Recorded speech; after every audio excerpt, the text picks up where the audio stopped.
Hello Stampers, it's Jennifer.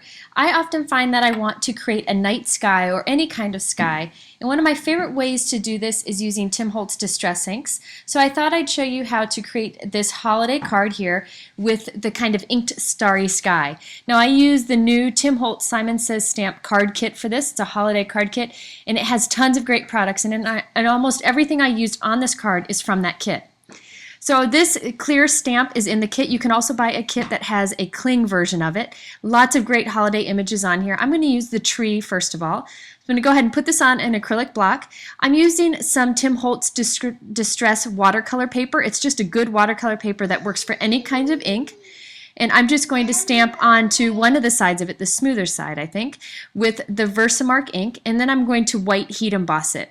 Now you might hear my daughter in the background. She's playing next to me so nicely, so I thought I'd quick do a voiceover here, so I'm sorry if you hear that.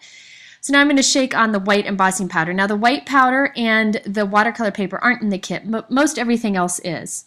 So I'm stamping this towards the top corner here, but you see I wanted these trunks to be super long, so I'm going to show you a trick that I did for this. I'm going to totally cover it up behind that greeting strip.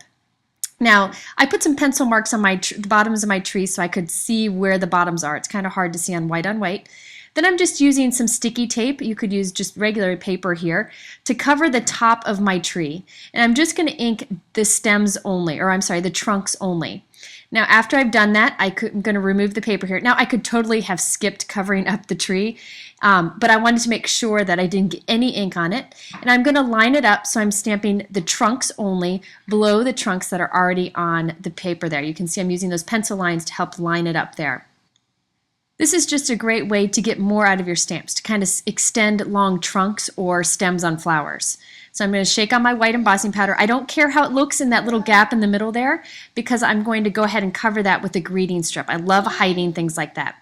So now it's time to get this inked background here. So Lila likes this part, I guess.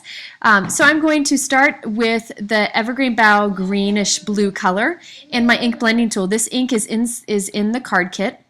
And now I'm starting off the paper and working my way onto the paper. So I'm working on a craft sheet here, and you can see I'm putting this down heavily. So I'm going to keep going until I have kind of 3 areas with that green color. And now I'm going in with the ice spruce color, which is kind of a grayish blue, and I'm going to work that into the remaining areas. I like to have kind of 3 areas of color and then fill in the rest with another color. Now I'm going to put this on really heavy and make sure that I overlap where the 2 colors meet so I get a nice blended look.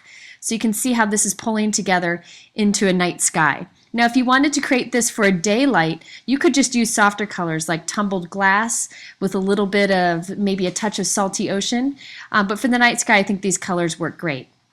Now I did feel that I wanted a splash of blue on this, so I'm taking the chipped sapphire, which is a great kind of navy color, and I'm just adding some color here and there. The first 2 inks are in the kit. This one isn't in the kit, but I just thought it would be fun to add this on, but you could totally skip it and just use the colors that are in the kit. Now I wanted a few tiny snowflakes, and there is this great snowflake image in the card kit, but I only wanted the tiny ones. So I'm going to go ahead and cut them. This is one of the advantages of using the clear set, is you can cut these up but then always mount them how they were originally intended. But again, you could get the same exact kit with cling stamps if you prefer. I know Tim prefers cling stamps. So I'm going in with the chipped sapphire distress ink. You could use any ink here and just adding some snowflakes. Now what's very important is that I used a distress ink to create that night sky, because now we're going to put some water on it, and distress inks react with water and give a really cool look. So if you want this technique, you definitely want to use distress inks. Now I'm taking some pigment powder. This is Perfect Pearls. I absolutely love this product. It just adds some nice shine, and I'm taking some water and putting it on my craft sheet. I'm going to pick up some of the Perfect Pearls, mix it in with the water, and look at that pearlized water that you get. I love it. I'm putting it onto any kind of paintbrush, and from about a foot above, I'm flicking the paintbrush above the paper, just tapping it with my finger, and I'm putting those drops on there. Now you'll see that the drops start big, and then they'll end up getting smaller, and I'm going to move my brush down so I get smaller dots too. So you want to be careful to do it from far above so you don't end up with giant splotches everywhere.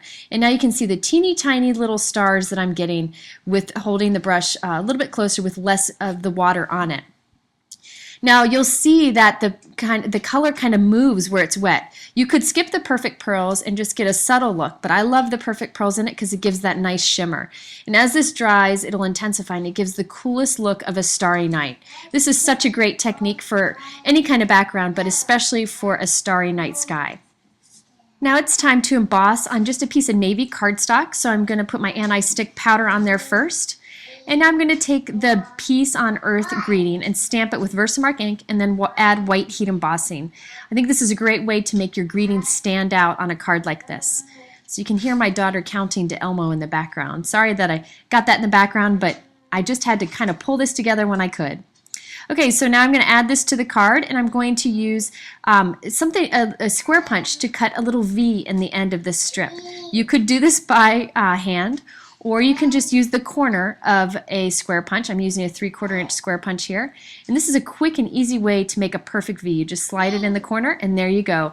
The nice little banner end to this. So I added this with foam dots to the card. I've also put all my pieces onto a white card that I cut quite narrow.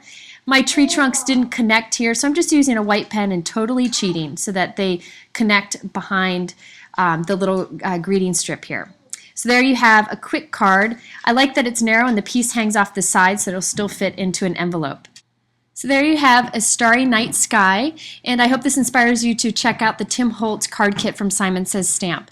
If you have any interest in any of the products I used in this, you can check the YouTube description below, or you can head to my blog at jennifermcguireinc.com for more information and ideas. Thanks for watching, and Lila, do you want to say bye-bye? Bye-bye. Bye-bye. Thanks for watching.